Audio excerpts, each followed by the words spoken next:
Bitch ass titties, bitch ass titties, bitch ass titties, bitch ass titties, bitch ass titties, bitch ass titties. Yo. Bitch ass titties. I also, before anyone says it, I know that my mic, I know that it's pretty fuzzy. It's because I've been using a headset mic because I'm lazy. Alright, Yeah, hello fuck it. Why everyone. not? Yes, hello everyone. Welcome to the 1 year anniversary of the second part of the second part of Curse of Todd podcast. Holy shit, time flies. Like, fuck. Oh my god. We've lived this long. That's the most impressive part. I know, right? Jesus Christ. Suck my ass, 2020. At least we got past that year. Fuck. Alright. So, mostly what I figured that we could just talk about is, like, I know I have some favorite moments from the campaign.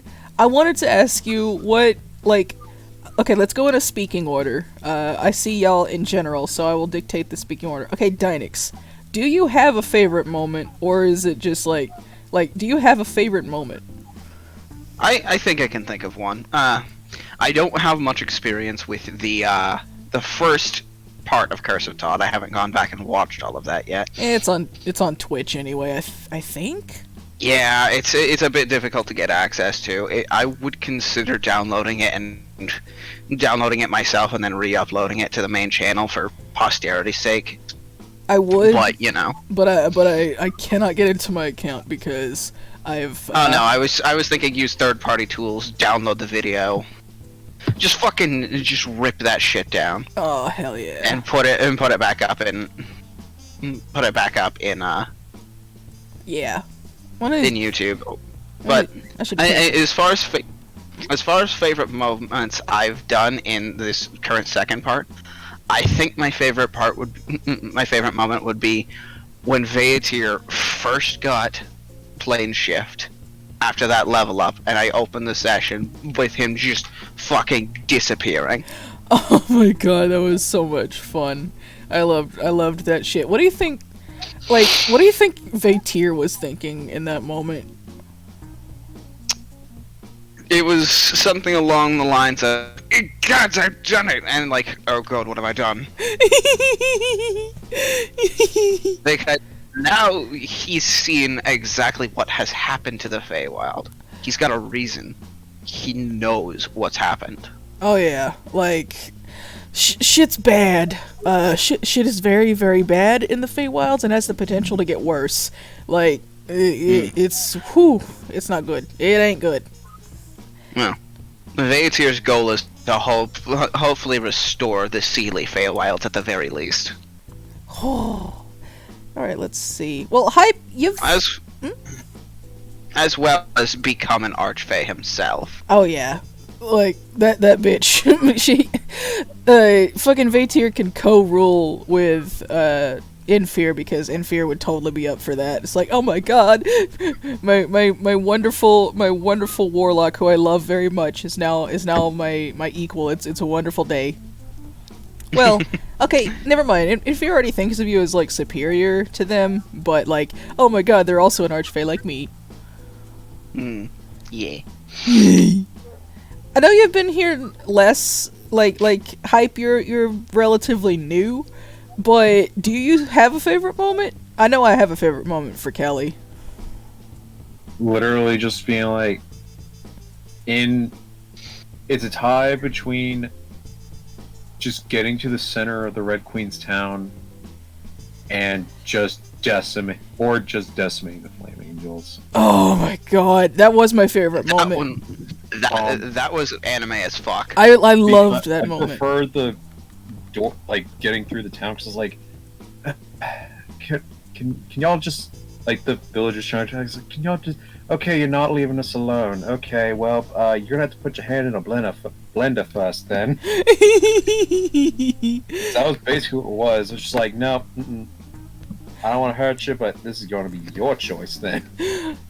You know, Kelly doesn't actually, like, show that much emotion all the time. Like, he's a pretty chilled dude. What's going on in that boy's head, like in moments like that? Other than those three things?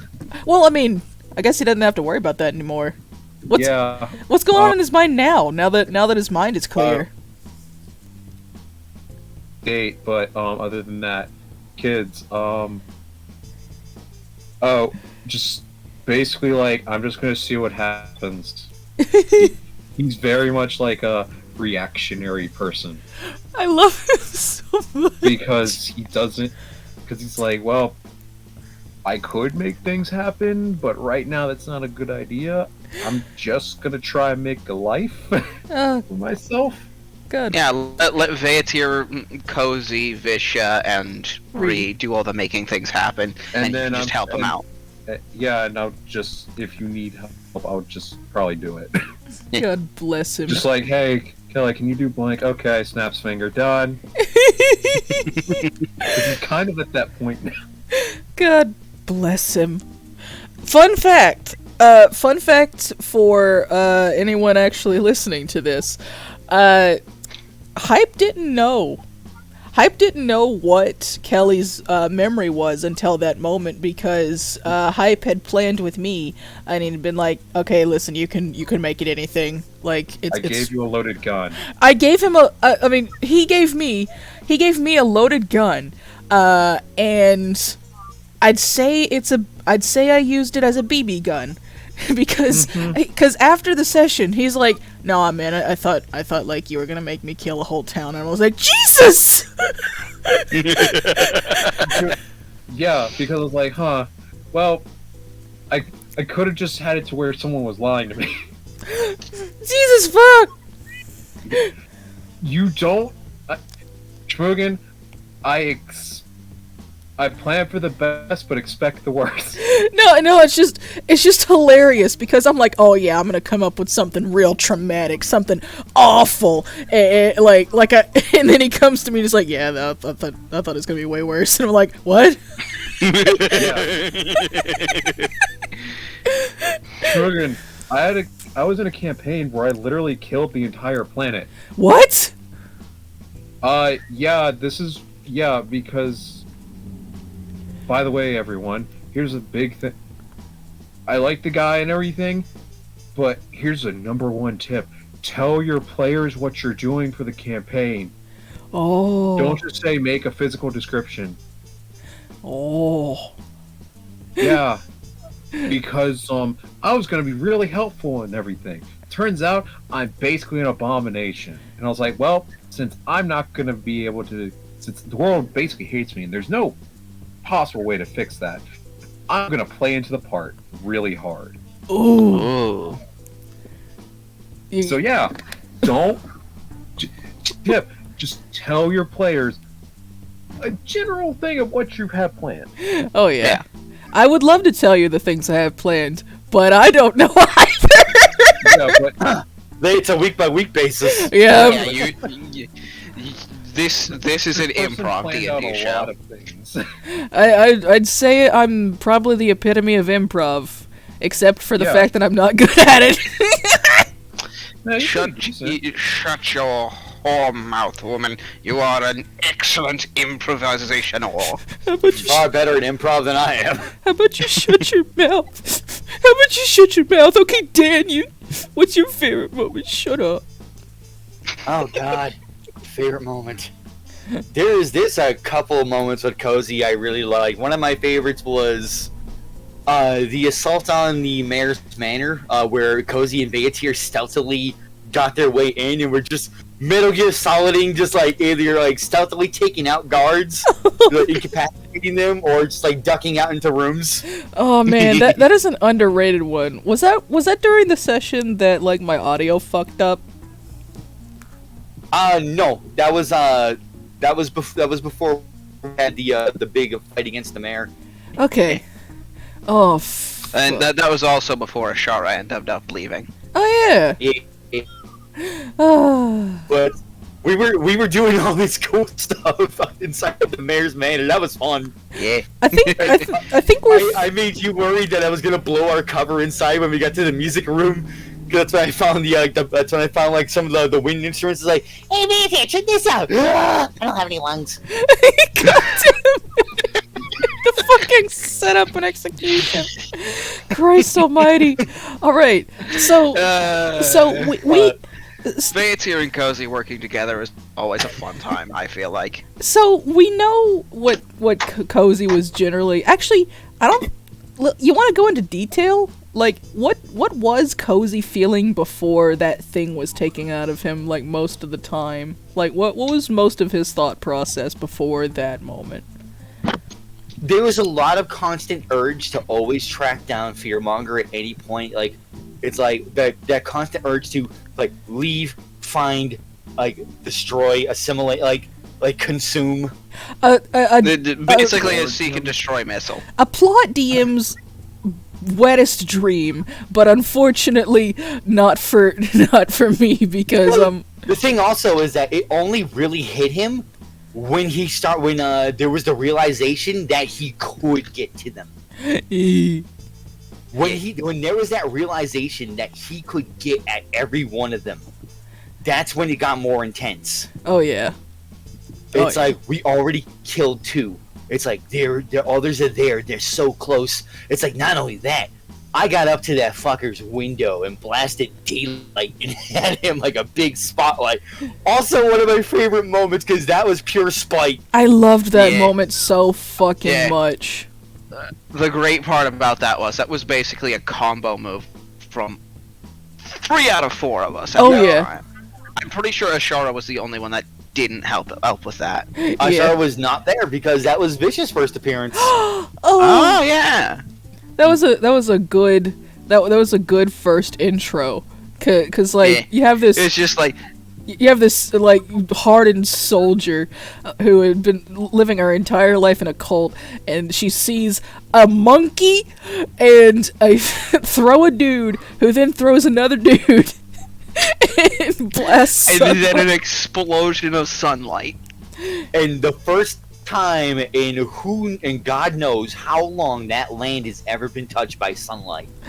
And now we have 2 basically permanent spots of sunlight.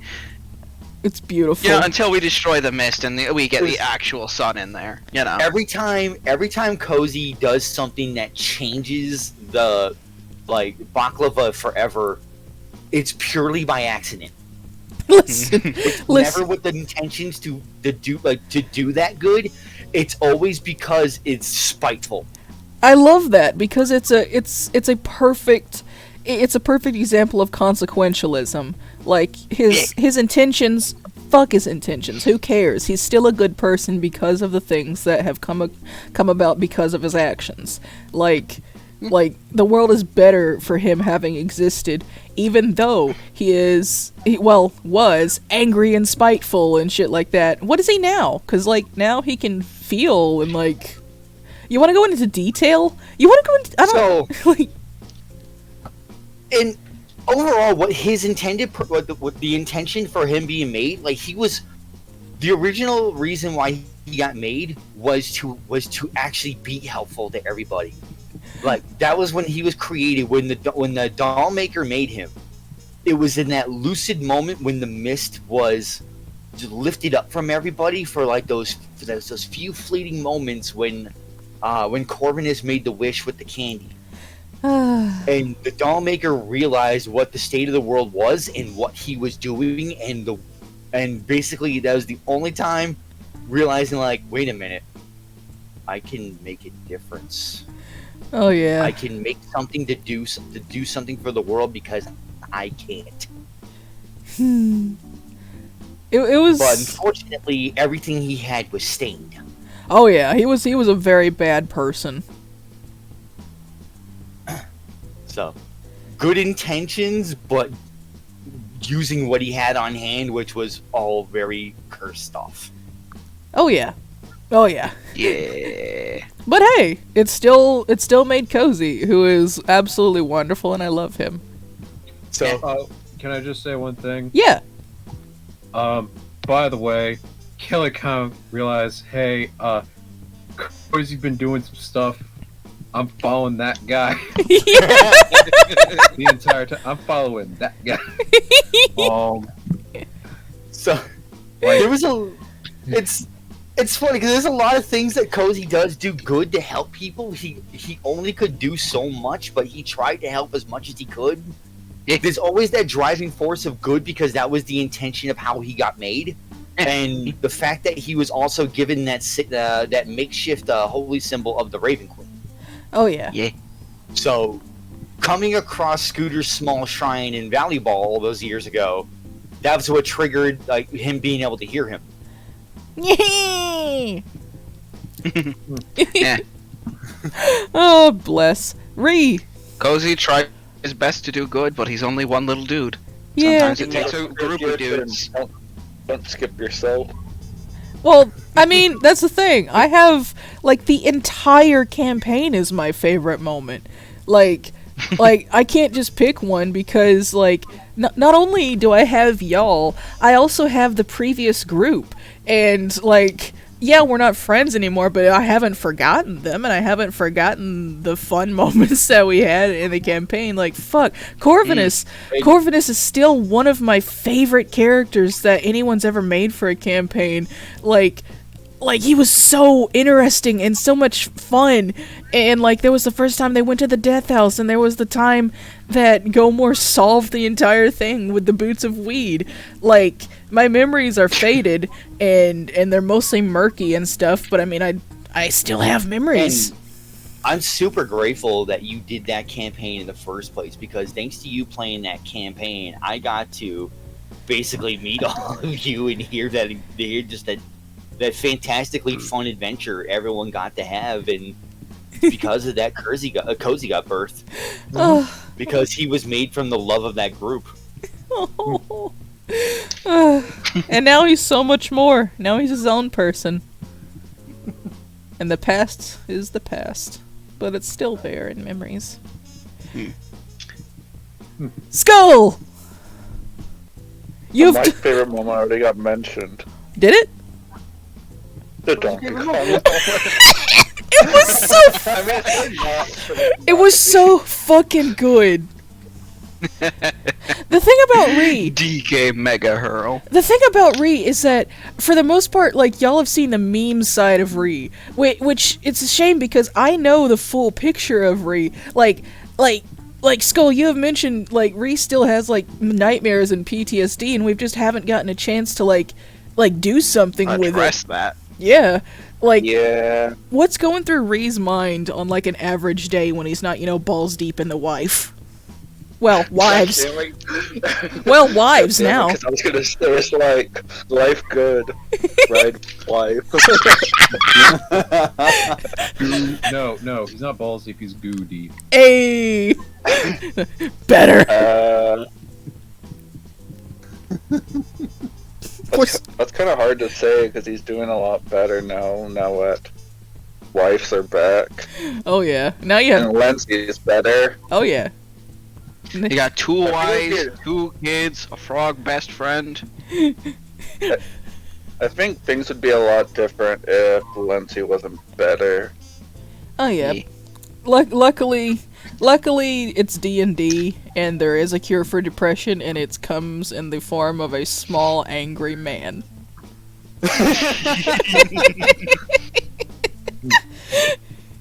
Oh, God bless. I love that. And beat your depression out of you! I'd say a runner-up to the equal moment was the fact that I basically won over my wife by doing a Macarena. Listen. That was like second session. Stacy is a huge fucking meme lord, and so are the other heads. Like, you won over her meme heart. Because what was it? When you said Hydra, I'm like, oh shit! It's like I didn't know about much about the first Curse of Todd, and I'm like, oh shit! It's gonna be a threat. I gotta do something stupid and yet funny to win her over. You thought it was going to be a threat, even though I said the name of the Hydra was Stacy. The most powerful evil in the world, Steve! And she probably would make something threatening that's also stupidly named. That's the thing, you know me. You know that's abso-fucking-lutely something I would do. I would abso-fucking-lutely... Do not even question that. A tiny a tiny frog named Jeff?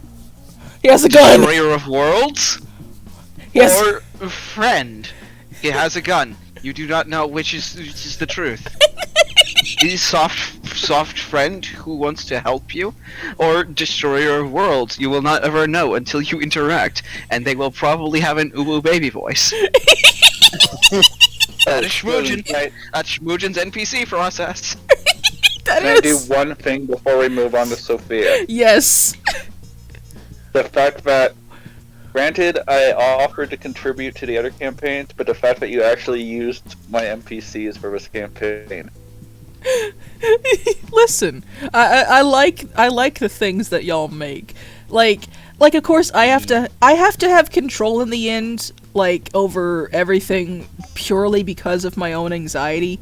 Like if I ever come across as You a gave me control like pretty much 85%, maybe even more control over like Jinmo. Well, yeah, but I like what you did with Jin. Like I love Jin. I love the fact that he's a meme lord. And like, the reason I'll like, when y'all will be like, this is canon now. The reason I'll swoop in and be like, but I'm the one who gets the final say! It's literally just because there is a gremlin in my head who is constantly being like, but do you have control? Do you? Do you? Do you? University. Dumb brain goblins. Yeah. I completely understand that, which is why I'm usually joking when I say that, and I'm like, oh, I will defer to you on this. Yeah. I will always defer to you on that when I make jokes about the canonicity of something that we're discussing outside of the game. And that's why we don't use things like the wish spell to turn all the air into mayonnaise. God damn it. like fucking rule 0 of being a DM is literally my saving grace. It is literally the only thing that has been able to keep me sane and being able to be a DM, because I have spiraled so many fucking times. Luckily now I'm medicated. So like it's easier to exit the spiral. Like it doesn't happen as much because I am medicated, but that's literally why I can come off as like controlling when it comes to stuff, like some stuff. It's literally just because my brain, like I'm trying to prove a point to my brain, not to you. Yeah. Mm-hmm. Yeah. If I may interject for just a moment, on the note of like characters that we've created and given to you, I absolutely love what you've done with Enfear and Bramble now that they're NPCs. He's in this game. Listen, I love Enfear. Like the thing about me with warlocks is I will never, well, okay, I won't say that because sometimes I will make them a jerk, but most of the time, like 80 to 90% of the time, if you give me a warlock patron, I'm gonna want to make them love you, just because I am a monster fucker, and also a person with a very religious past. And so I'm like, okay, I want this huge, powerful thing to not be a dick. I don't want it to be selfish. I want it to be loving, and I want it to care for you. And you want Dionysus over Zeus, basically. Basically! But less horny. You want a good parent. I guess so, but like more good cosmic parent, because like, Yeah, pretty much. and not necessarily a parent, because the option to fuck your patrons is always there, and so I don't want it to necessarily. I don't want it to necessarily, unless you explicitly tell me, no, I want this to be more of a parental thing, and then when you tell me that, I will lean so fucking hard into the parental thing. Like, oh here, I brought you some apple slices, I brought you some juice, a little Alka-Seltzer in case your tummy hurt. Like once you tell me that fucking is off the table and it is purely a parental thing, I will go ham because I think it's so adorable that like this huge powerful creature like loves you so very, very much that it would see you as like its surrogate kid. That's actually what I like between Vish and her patron. Yeah. Speaking of. Speaking darling. of. Hi, I'm a darling. I'm also here. Hi. Hello. Do you have a favorite moment? Oh gosh.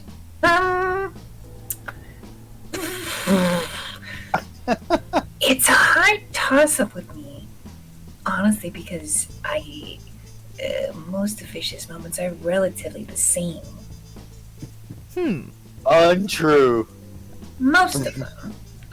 I mean, in a way, they all boil down to emotional revelations, but they're all different Oh, yeah. sorts of emotional revelations. Exactly, and like, I think the favorite moment that I had with Fisha was when they went to the elemental plane of Earth. And they found that jackass who's super smug and like owned that clothing shop or whatever. And she's just sucking up to him, and then suddenly Vajir grab him and then that was such a great that was such a great teamwork moment. Because like, I made this dude, I wanted to be absolutely fucking clear. No, like, the shady merchant that you met was actually the good guy. Like, Beans. I remember I named him Beans.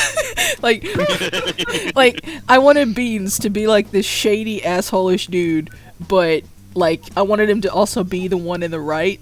Like, he comes across as someone who would backstab his grandmother for a couple of coin, but he's not actually bad. It's just that, I mean, it's his mannerisms and the way he talks. And also his, like, 25-inch smile. That too, which is unnatural for a pangolin. You shouldn't. A pangolin does not usually have that, but it's D&D. Yeah. it's a fantasy round. We can make up the rules. Exactly. I can have anything I want, including. We're all gods. So. Shmojin, quick request. Yo. Can you do Bean's voice and say a certain line? Okay, go ahead. It's in relation to hype, so I think you know the line. Oh. Oh God. Well, well, if it isn't Mrs. Straight and Narrow. I'm gonna burn down Neverland. You know that, right? I'm gonna do it. I'm going to. I don't know what Habuki is going to do because I've lost control of my child. Oh, bless. Now, luckily, the thing about Visha that I love is that you're always very transparent with how she's feeling. Like, we pretty much always get a feel for Visha's emotional state, and I love the way you play her. I love the fact that you're very open with who she is and like how she's feeling. And I want to say I appreciate you so much, and I'm so glad that after Luna left, we got you, because you completed this whole thing. You know, like you're very good at roleplay, and I really like that about how, like, I like that about you. I like that about you. Hmm. Well, it's not like I've had lack of practice or anything, but really, when Dynex came up to me, it's been over a year now at this point. Thereabouts. Give or take, whenever I joined Curse of Todd. And he's like, "Hey, darling, I've got a second D&D game that I'm playing." I'm like, "Okay, well, what system is it?" And he's like, "Oh, it's 5th edition." And all of my experiences with 5th edition up to that point were disastrous train wrecks that never really got off the ground. So I'm like, close up ass. And Bangs is like, no, the DM's a super cool person. You should at least come listen and see what he thinks. I'm like, okay, well, maybe, just maybe.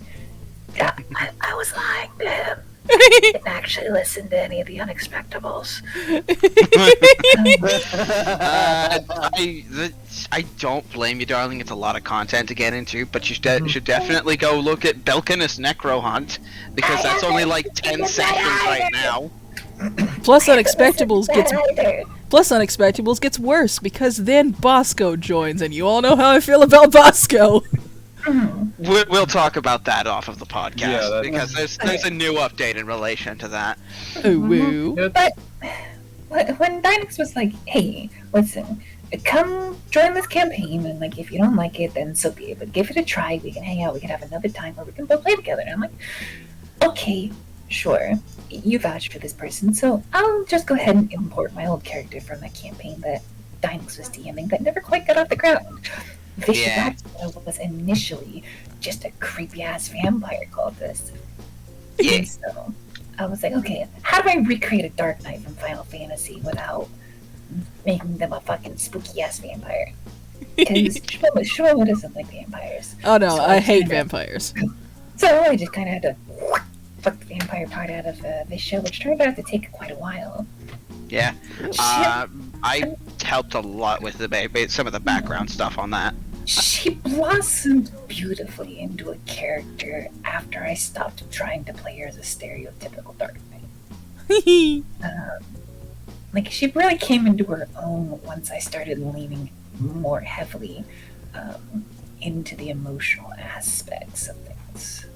Oh yeah. I mean, That's one of the And- things I would say about when like doing characters that's always fun is when you fill out the whole thing of like bonds and ideals and flaws. Sometimes leaning into the flaws is more fun. Oh yeah. Yeah. It's really fun. very when- much so. If you just Fisha is very much a character who is defined by her sort of raw emotions. Yeah. Um, And in a way, you are actually leaning into the Dark Knight concept because of how Dark Knights are characterized in the quest line in Final Fantasy XIV. yeah, they're very much entities of passion. Very much so. um If any of you out there listening actually play Final Fantasy XIV, play the Dark Knight. Try the Dark Knight. You'll start at level 30. Go through the quest line, and every time your quest objective updates, check your journal. Yeah, it's wonderful. I mean, I've got a spell that Management Moon made for Fisha to fill one of her higher level spell slots. I've never gotten to use it. Well, hopefully you will soon I- when we go fight a big thing. Oh yeah. I'm saving it somewhat for special moments. I think she's just gonna fucking go ham whenever she sees something worth going ham off of. Hell yeah. I am gonna try to give you more quests where you can do combat. It's just that I'm very bad at balancing combat to make it both fair and challenging, and I realize that that's like one of my biggest weaknesses as a DM, and I do want to get better at that. Now, Shmuel, do you want to know my secret as another DM? What is how it? I balance my combat sort of scenarios? What you do? Step 1, I go to the bestiary and I sort by challenge rating. Step 2, I take my player's level, I take the monster CR, crank it up by like 2 or 3. I find something that sounds cool, like Demi Beholder or Sea Gorgon. I'm like, okay, cool, this sounds neat. I take that motherfucker, I just kind of yeet, splat it on the board somewhere, and then I make an excuse for the players to go fight it. Admittedly, I will have to like it's a very lazy thing to do, I know. Like, I remember one website being like, you can do this, but you're gonna be a lazy piece of shit. And I'm like, I'm a lazy piece of shit! And like, You talk about reskinning monsters? yeah, reskinning monsters to be No. relevant. No. Does it? Every DM does that. Sure All do. of them. Okay. All of them. Come on.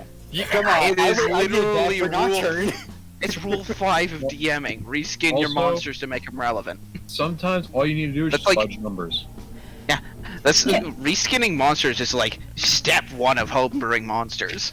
You know what? That's fair, because every time I've homebrewed a monster, it's been a huge disaster, except for Gun Crab and the Phonograph. Those two, I'm gonna count the Phonograph as one of my biggest successes, because, okay, so the Lost Nerds campaign was never published. It was supposed to be, but it never was.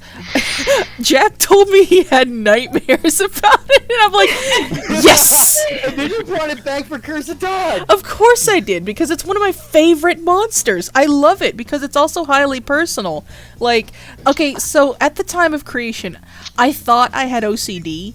Like, I'm realizing now I'm probably just, like, some form of weird anxiety. Like, I don't know what I have, but it's gotta be some kind of anxiety, because I do not think it's normal to spiral for such strange reasons. But I don't think it's OCD. At the time, I thought it was. And so, the entire concept of the phonograph was meant to be what it feels like to have thought spirals and stuff like that. That's why its attacks are like that. And y'all haven't heard this because again, it was in Lost Nerds, but the original soundtrack for the phonograph was just a song I made up, I sang, and then I put it in Audacity and reversed it so that they didn't have to hear me singing. Wonderful. Well, as a DM, you have my full blessing to use one of my most unique creatures, one I will love and hate. Ooh. They're called Oh my. yarnies. The call- Yarnies, colloquially known as yarn spiders, are spiders made out of knit yarn. Instead of trapping you in webs, they just knit a whole bunch of fucking soft clothes for you. Oh. They trap you in so many fucking like grandma ass knitted garments and shit that you just kind of sit there forever. That's the best way to die. Death by wholesome. Oh. Just Yeah, don't that let them is get pretty- older. Ooh. Because if they get older, then the amount of material that they're made out of starts changing into denser and denser materials. But the mama spider being made out of chain links. Oh, terrifying. Yeah. Oh, I love it. I love it so much. I think that the monsters we create out of our own demons are the best monsters for D&D. Like, I mean, I'm fairly certain it's obvious what Fearmonger is meant to be an analogy for. Like, it's just, it makes it more personal. It makes it like so much more potent. Like, I think it was like I cannot remember the Tumblr post, so I'm gonna have to paraphrase it. Basically, it was like a zombie is just a zombie, but the zombie of a loved one, that is real horror. Or like, yeah. yeah, That reminds you of something in the early parts of Shadowbringers. You remember Tesla and Sophia? Uh-huh. Yeah, that's trauma right there. That's that good trauma. oh, I bet Alizé's still thinking about that. And if you don't know what we're talking about, you'll get there. Trust us. Play Final Fantasy 14. The thing I got that. the thing about the thing about D&D is it's beautiful for working through things and also exploring yourself as a person, or just hanging out with people. Even if you have made it clear that, hey, after the campaign goes like once it's over, I mean, I'm going to like it. I guess it's also just an exercise in the beautiful, like the beauty of something that's temporary, like a campaign. A bit like Unisonus. I guess so. What's that? Never heard of it. But Yeah, I don't know what I'm talking about. I definitely don't have a hoodie. It's probably why I was like when it came to Nocturne, when I tried to create for you guys for as far as like something that could be another form of horror, which is dealing with people that have control over other people and realizing you never had control of your own life. oh yeah. Like, when it comes to things like Vector, like the appearance of Vector for you, Shmoog. Like having that guy just in the room, knowing that your personal space, your privacy was invaded. Oh, I loved that moment. I will not even lie. I loved that moment. Like pretending to play it cool and stuff. I forget what I was saying. Oh well. In regards to that, Dan, I feel like I'm also slowly leaning into that concept as well with Shiosuke and his anxiety attacks and his memories of being experimented on. Nocturne is a campaign to die for. And speaking of death, like the thing about Unisonus, whatever that is that it was a tribute to the thought that you're gonna die. I think Curse of Todd, if anything, it would be a tribute to the fact that you're alive. Like, Yeah. like things are temporary. I'm temporary, but I'm gonna leave you with a good memory. At least I hope I will. Like, I hope that when you think Yeah. of me, you're not angry or bitter that I left or at me as a person, but I hope that I've done Son of a enough. bitch, will kill you. Valid. But I hope I've managed to do enough that when you think of me, you aren't upset, and like you think of the good parts, and like Curse of Todd is a great exercise in the fact that we're all alive. We're alive and it's scary, and it's temporary, but you don't have to focus on the fact that it's gonna end. You don't have to focus on the memento mori part of it or whatever. You can focus on the fact that here in the moment and for a fucking year we've had fun, and you don't have to focus on the fact that things end. You can focus on the fact that things happen. I mean, I will always be grateful to you, because if you hadn't started Curse of Todd in the first place, like, I would never have, like, met the people I've met. And that got me into the group I'm in currently, and got me into D&D in general. Yeah. I'm glad some good came of me being Schmoogan. Like, Yeah. I want I'm in. Curse of Todd to be basically my swan song as Schmoogan, but also my legacy as Schmoogan. In regards to what you were saying just there, Dan, I feel like that whole cascade started with Down with the Crowns. Oh yeah. It's because Schmoog, you liked everything that I was doing for fan art, and you realizing that, like, hey, this guy's always around and he really enjoys what I did, and you invited me for Down with the Crowns. Oh yeah. Like, And I just came in at random and ended up just getting to hang out with a bunch of cool people. I was such a pretentious asshole that I literally had people fill out a survey to see if we would be compatible. Like, You did. I took that survey, like, yeah, no, this makes sense. like, My favorite part was when you realized the name, like, because you asked no one to put their real names in, that they just had to put in like a nickname or something, and then when you realized the name I put in, you went, "You clever son of a bitch!" you don't understand. You knew I would put that one to the top. I remember to this day, like, he used a flower nickname. I think It's hydrangea. yeah, exactly. Like, I love flower symbolism. Flower symbolism is my jam. Anytime you see me name a flower by name, it means something. Like, it's just, I loved that. And I'm so glad that you got to be part of it. And I'm so glad that you got to be part of this. And I'm glad that this is the last thing I'm going to do as Schmoogan. And I'm so glad that I didn't abandon this story.